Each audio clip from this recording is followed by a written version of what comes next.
What's going on, world?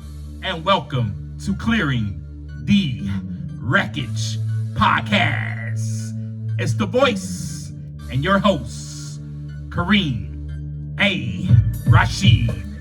And once again, I don't know what you got going on. You could be getting on the toilet or you could be getting off the toilet. Hell, for all I know, you could be wiping your tushy. But I know that I'm ready.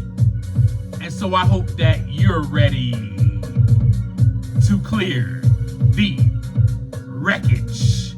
Yes, indeed. What's going on with you today, my peeps, my fellow wreckage clearers? Yes, you have been part of this community for now. We are about to have the 64th conversation. That means for 64 weeks, we have been meeting with one another in our imaginative coffee shop.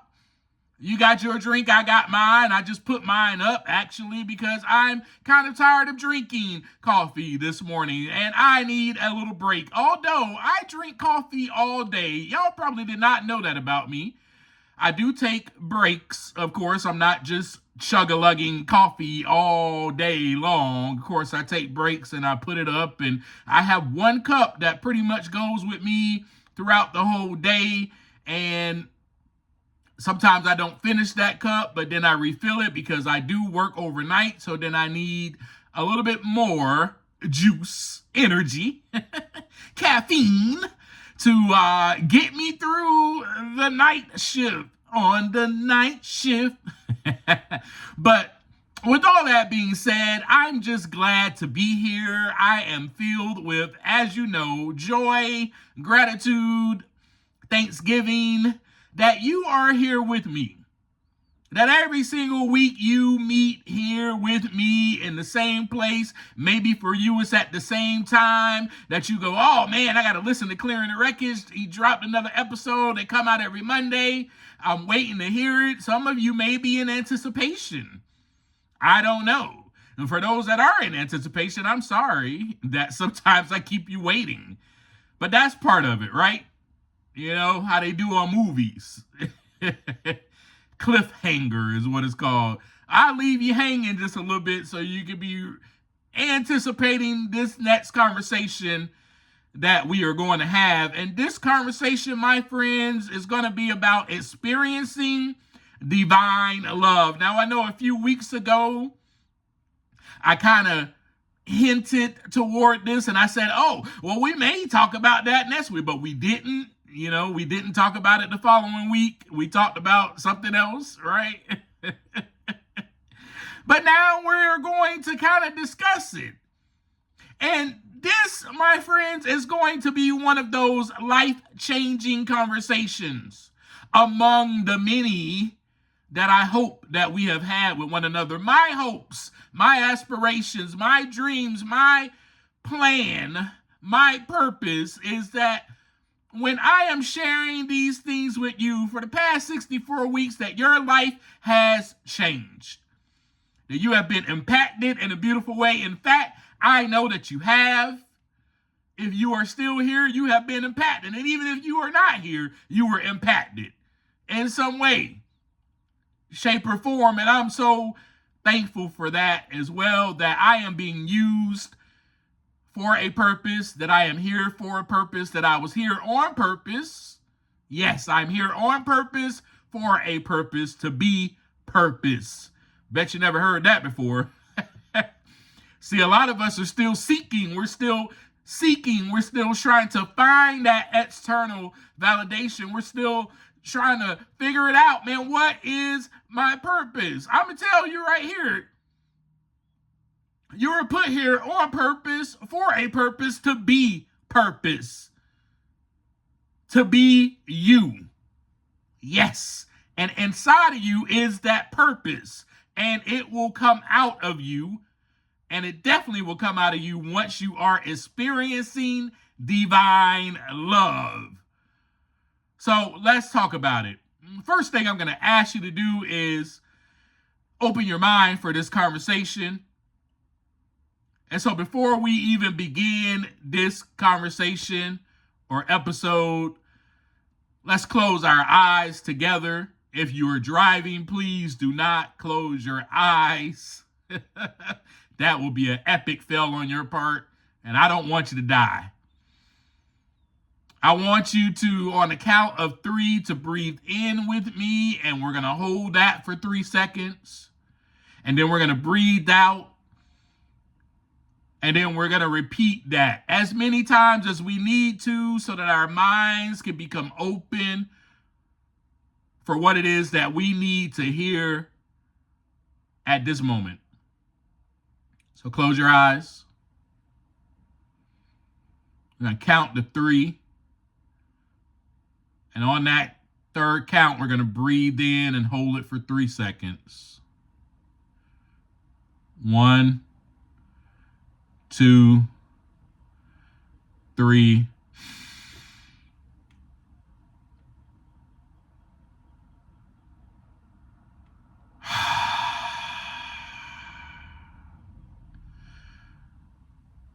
One, 2, 3. Breathe in.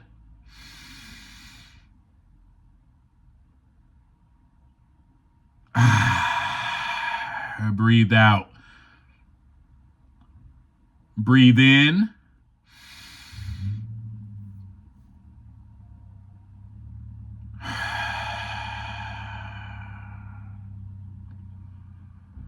Breathe in again.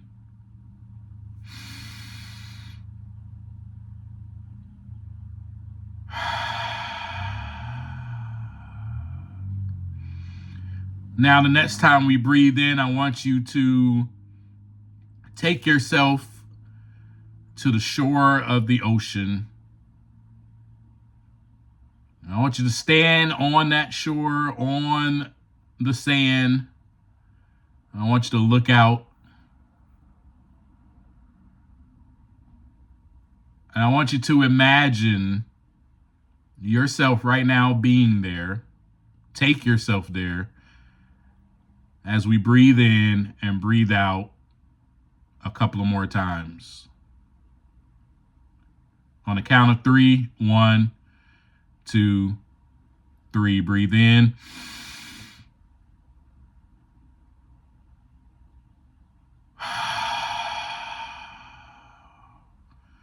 One more big breath in. Go.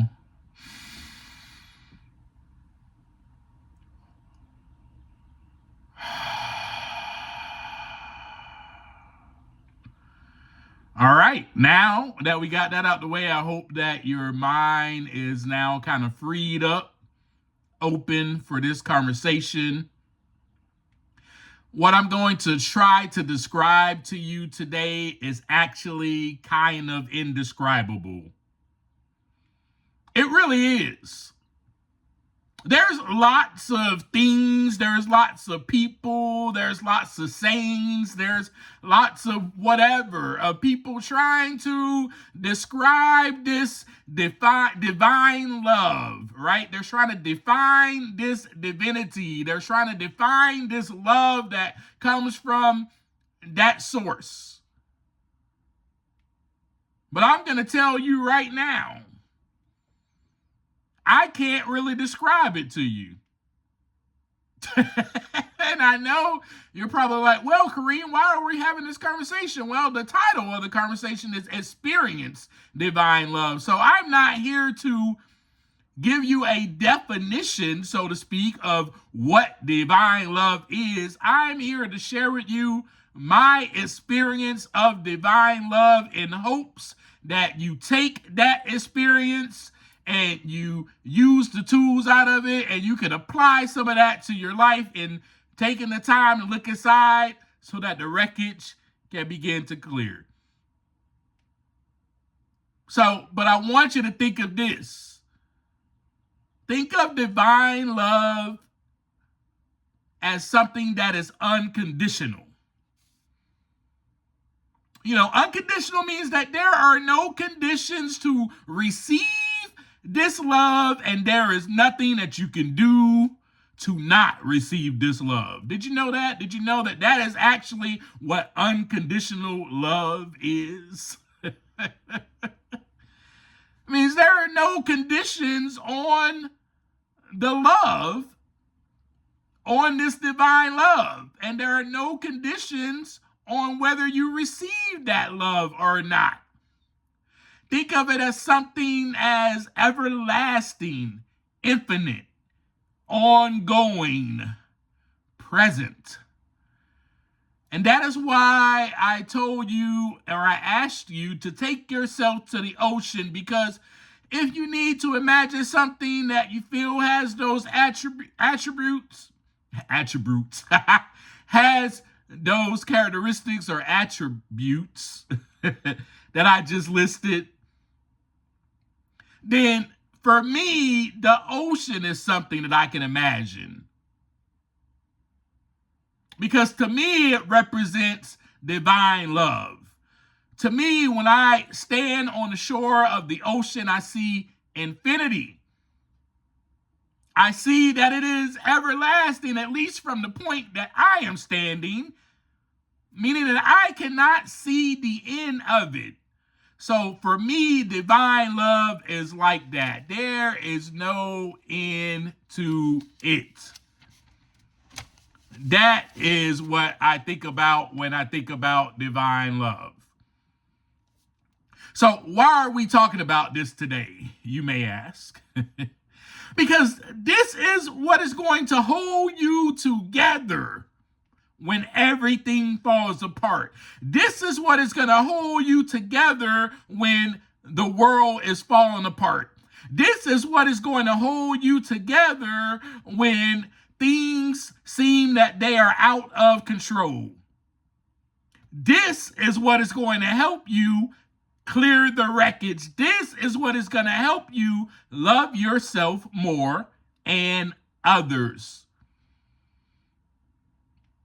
All I can do is share my experience with you as much as I can as it relates to you, how I experienced divine love. So let's go back to the marriage. And first, let me just go ahead and state that by no means am I discrediting my ex-wife or defaming her character. I am simply sharing my experience, and she just so happens to be a part of it. So the things that I discuss with you today might be hard to hear, or even hard or difficult for me to discuss with you. However, I'm sharing this with you in hopes to showcase the divine love that I was experiencing during that time and how I was able to love her because of that and because of the love for myself. So let's dig in. And you know what, man? I don't even know where to start. I don't know if you remember from our last conversation how I told you that I fell in love with and married someone just like me. And what I was getting at was that she had the same wreckage, the same default behaviors as I did, such as the struggle with the disease of addiction. And why I dug a little bit deeper into the topic of addiction last week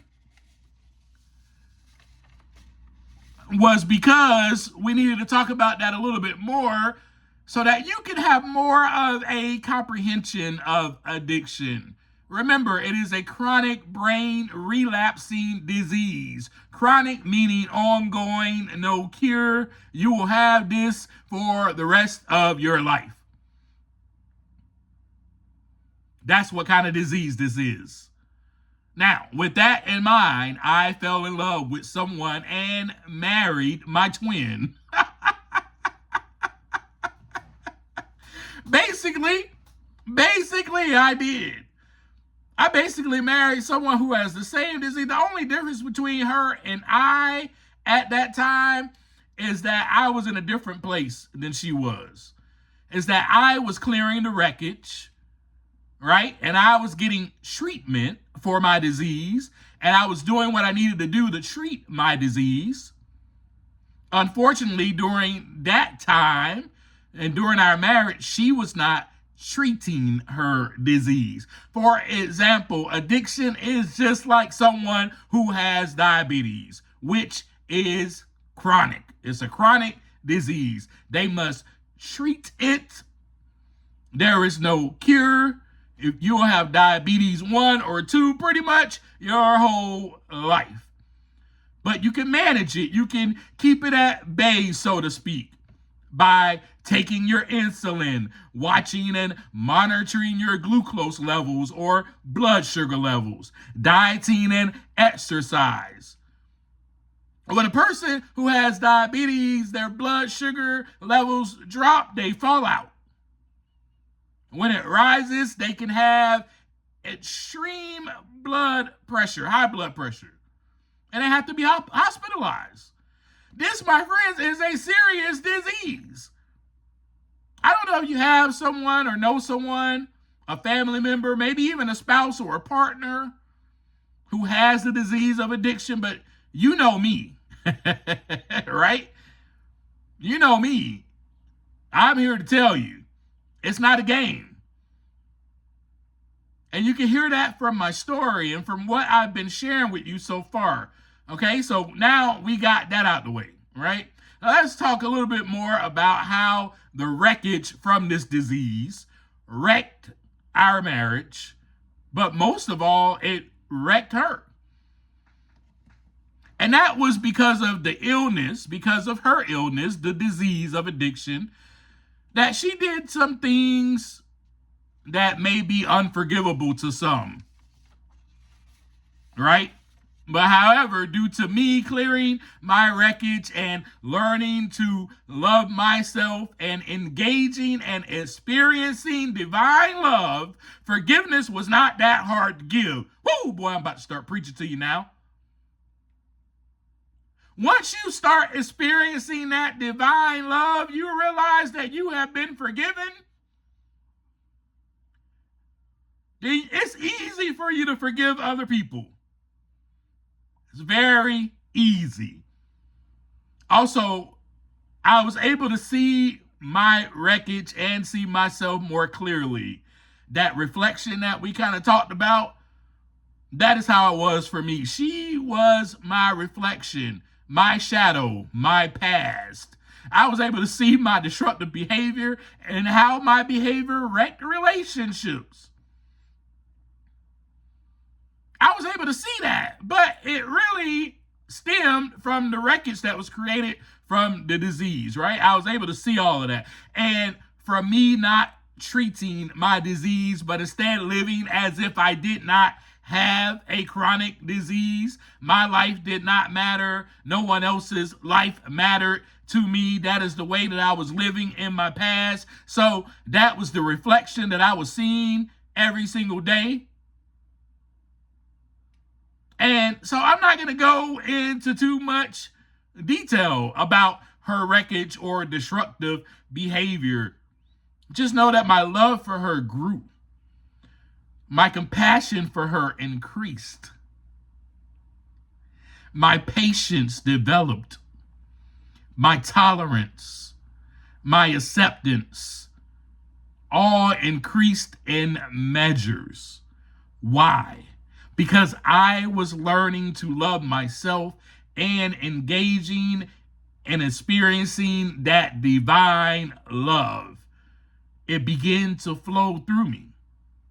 This is what was going on with me on the inside due to divine love that I was experiencing as chaos was breaking out in my marriage. As chaos was breaking out in my marriage, I was still. I was held together. This is the love, my friends, that will hold you together. If you don't have this love, you will lose it. You will lose yourself. You'll lose yourself in the other person. You'll lose your whole identity. And you will not know who you really are. But because I was experiencing that and engaging in that, I began to know more of who I am. I also began to develop more self-worth and more love. So my identity and my self-worth was developing more and more. I was coming to know that my identity is not based on this marriage. It's not based on her. It is not based on how I perform. This divine love was shifting me and shifting my focus from external validation to an internal sense of value, which then allowed me to embrace my true self beyond my shortcomings. And that's what I've been talking to you about this whole time. Loving yourself so that you can love others. And you're experiencing all of that. Once you start experiencing how to love yourself and begin loving others, that divine love flows through you. You start experiencing that.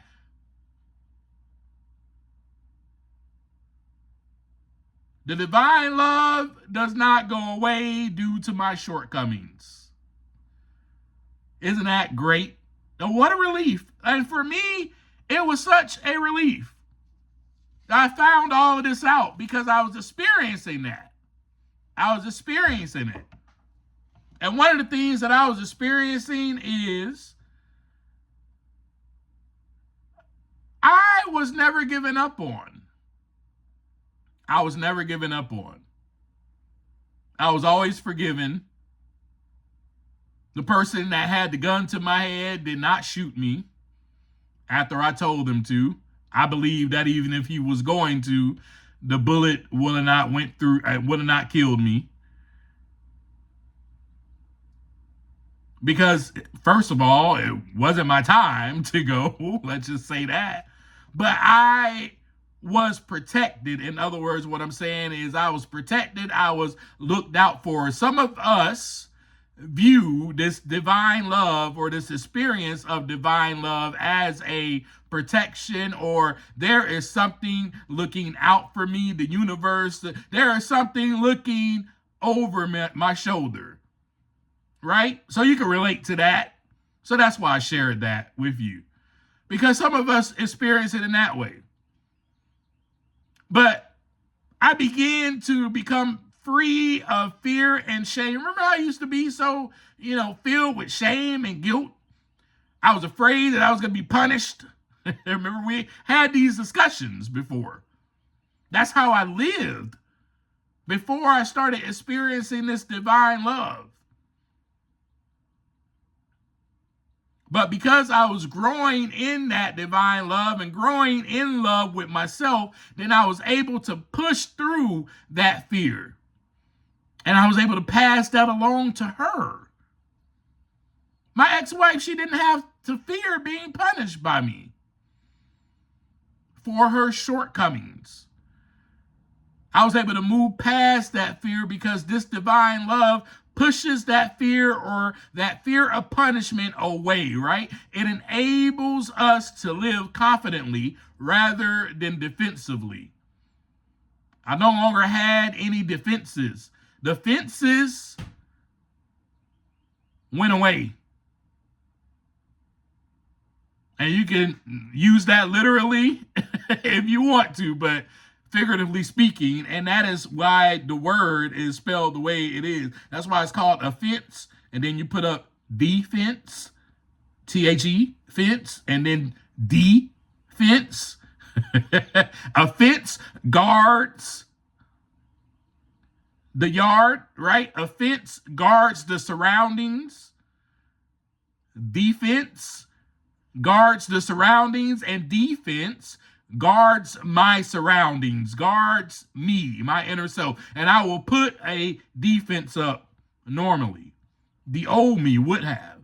But because of that love, I've been experiencing that love. There was no longer any reason to have any defenses. I was also able to move beyond that selfish and conditional love. I began to see myself more clearly in her. And also I promoted that unity, that forgiveness. And, through it all, I was able to see the divine in her. And when I say through it all, I mean through it all. I haven't even touched on the chaos that was going on in my marriage. And I'm not sharing all that with you because there is no need for you to know all of her wreckage. Again, like I said on the last conversation, maybe it is her story to tell. But I don't believe that it is mine to give all of the detail out of her wreckage. But just know that this divine love was holding all of this together, was keeping me still, was allowing me to forgive, was allowing me to still be in unison, in unity with her, and love her as she was. Also helped me to see past the person. And then this is the key right here. This is the key. And this is where it gets you. And this is where I'm about to challenge you right now. Because if you're not experiencing divine love, all you're going to see is the physical. We've talked about this before on the spiritual awakening conversation. You're just going to see the physical. And you're not going to be able to see the spirit. I'm talking about the inside of that person. You're not going to be able to have that compassion, will you?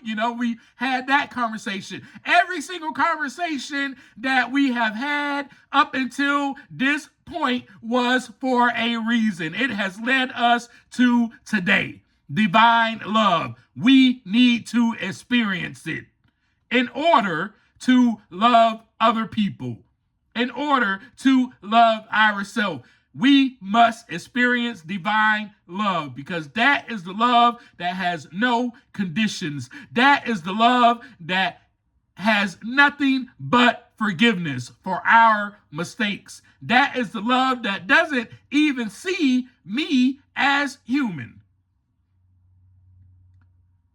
That love just sees me as a pure extension of thyself. That is it.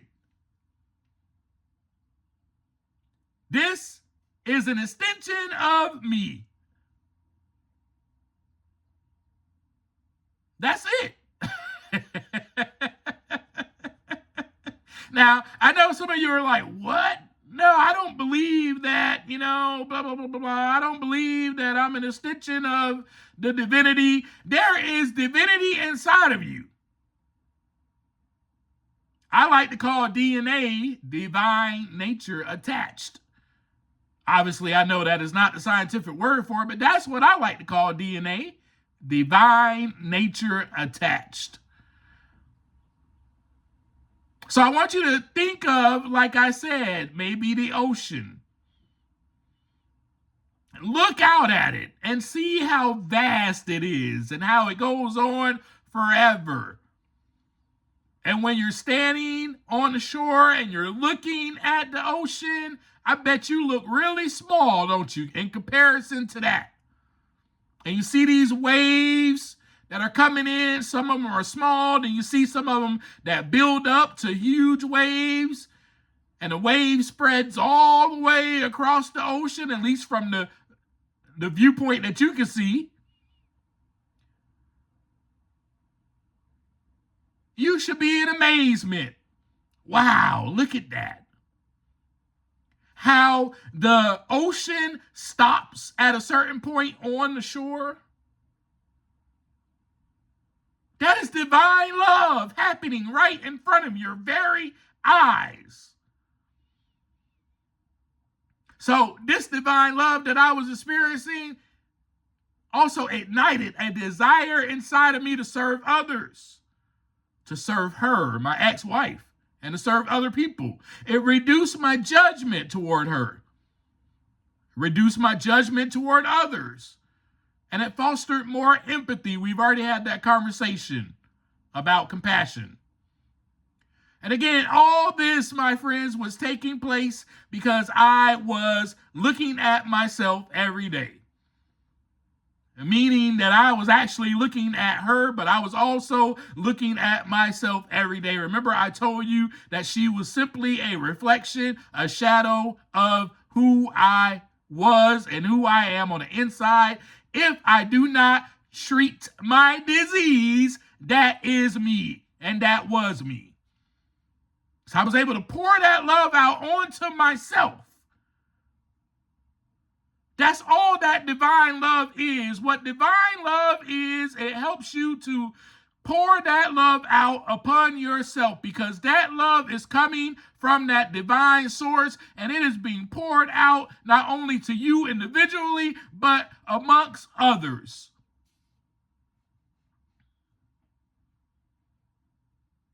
So, with that being said, this divine love that I was experiencing, it gave me security.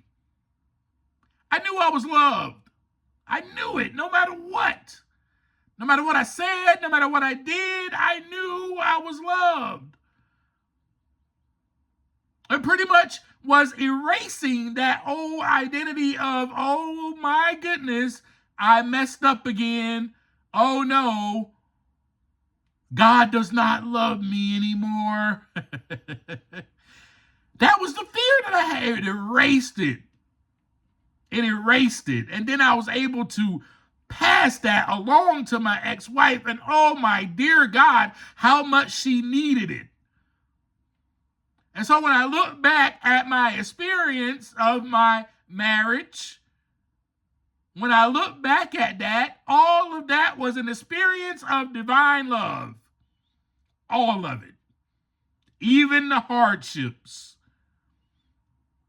Because see, some of us, we be like, oh, well, you know, this bad thing happened. That means that what is this God doing? If you believe in this God, then what is this God doing up there if he's not doing nothing about this? Still being God, still being divine, still being filled with love, still loving you through it all. Yes, even though you may not be able to see it at the moment, hindsight is 20/20. You can always look back after you go through an experience of chaos and things that just feel out of your control and you want everything fixed and you're not understanding why. Just because you don't understand doesn't mean that the divine love is not there. This is something that you can hold on to because trust me when I tell you, it is always there. It never leaves, it never forsakes, it always forgives, it always holds, it always comforts. It always holds you in a secure state. So that gave me security, that divine love. I knew I was loved no matter what. And like I said, that led me to just easily offering that love to others. I love you no matter what you say or do. That's not going to take my love away from you. It's not going to increase it, and it's not going to decrease it. Divine love is like that. Because some of us think, oh, divine love, oh, I can get more love from God if I do this and do that. That's what a lot of you think because you're religious. I'm just going to tell you just how it is. Because you're religious or you're stuck in a religion and you're being told these things. I have to do this. You're being told to perform. So when I experienced divine love, true divine love, it erased all of that. I was like, you know what? God loves me no matter what.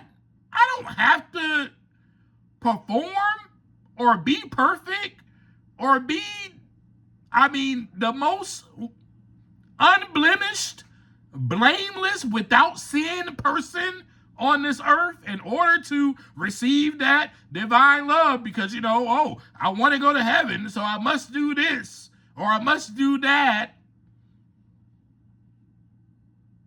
The logical thing will be this: as whatever you believe in, I'm going to give you some logic right here.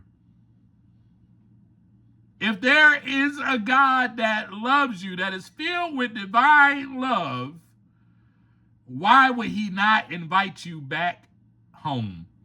He, she, whatever, the source, the universe, whatever God is to you. I believe in the one true God, the most high God. But why would God not embrace you back into his arms? That's just simple logic. So if you're experiencing that divine love, that's what you end up realizing. Oh, wait, no. God loves me, and God is holding me tightly in his arms right now.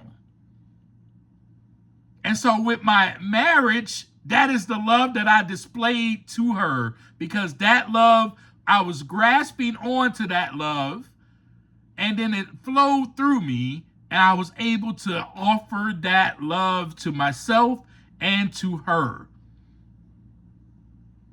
So the divine love that I was experiencing, it moved me from a state of seeking to a state of being. That's what I was saying to you in a nutshell. A human being.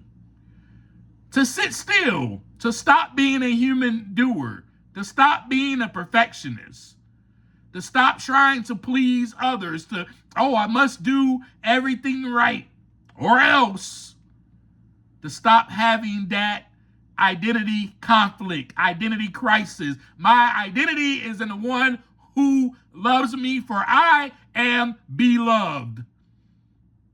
It's going to take you some time to believe that, but you got to take the time to look aside so that the wreckage can begin to clear. Okay? Now, while in that marriage, I became still. And what I mean by still is I mean that my spirit, my heart, my mind was still.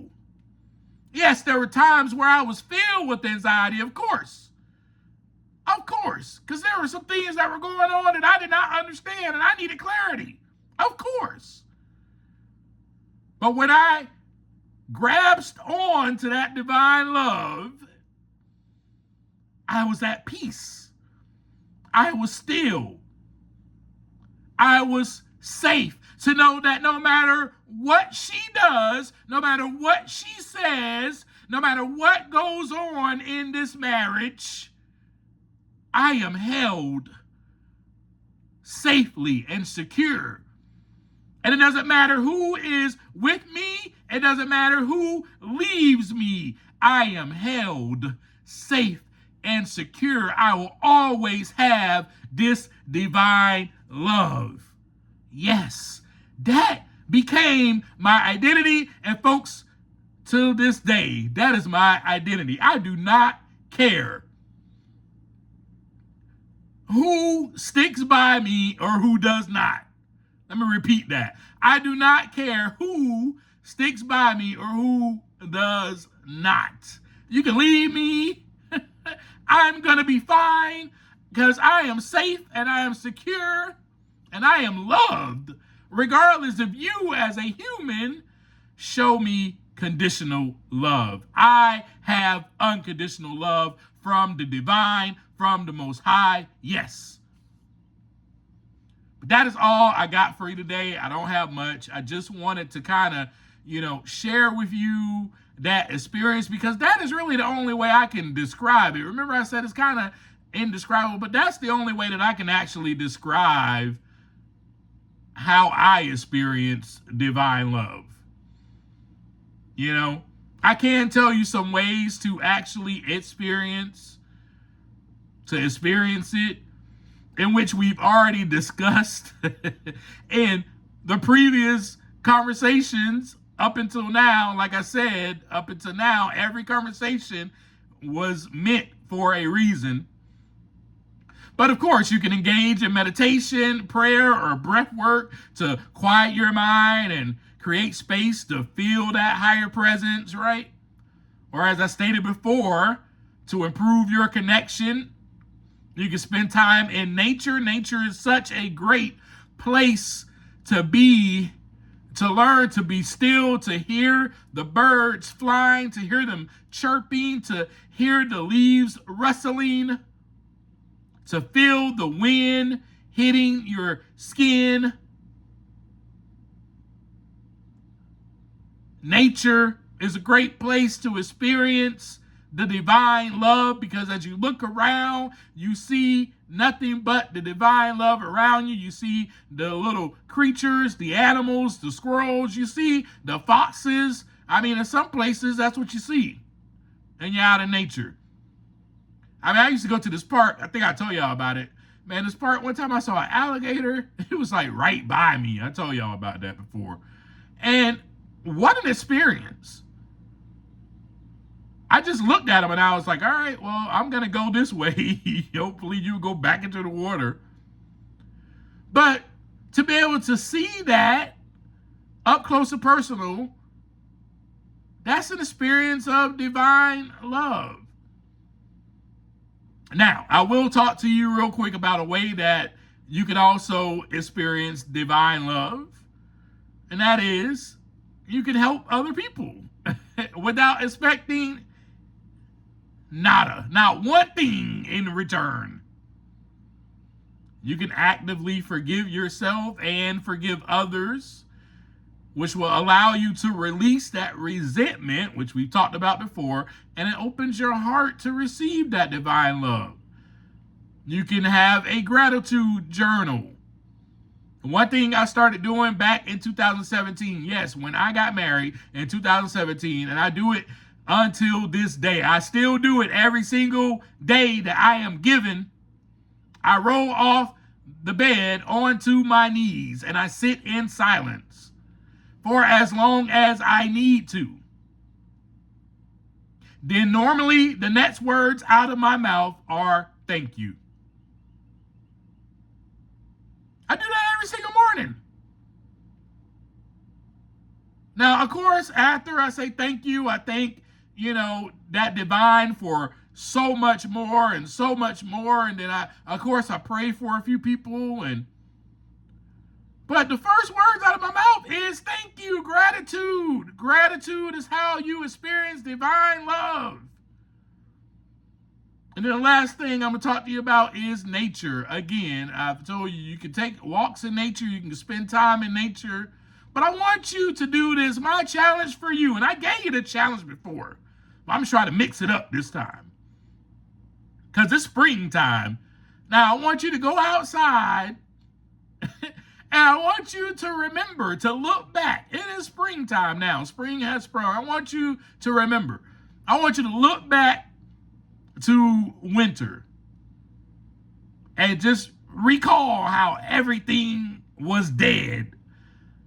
And then when you go outside and you look around and you see the pollen everywhere, and, in some places, some cities, there may not be, as much pollen as my city, but we got a lot of trees where we're at. So it's nothing but pollen everywhere, right?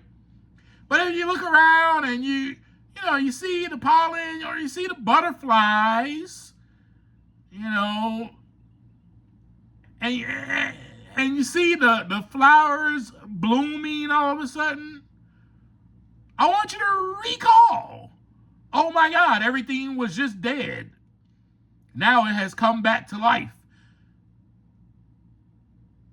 That, my friends, is an experience right there of divine love. Every single thing on this earth is loved by the divine. And every single thing on this earth has divine in them. Divinity. Oh no, Kareem, man, I'm just human. I'm never gonna be. I'm a piece of crap. I don't see any divine in me. I just keep on messing up. Everything I do turns to dust. No. There is divinity in you, my friend. That's all I got for you. I want you to take that with you. I want you to believe in that. Believe that you have divinity in you. Once you come into that great identity of knowing that you are beloved just the way that you are, then you will be able to share that love with others and with yourself.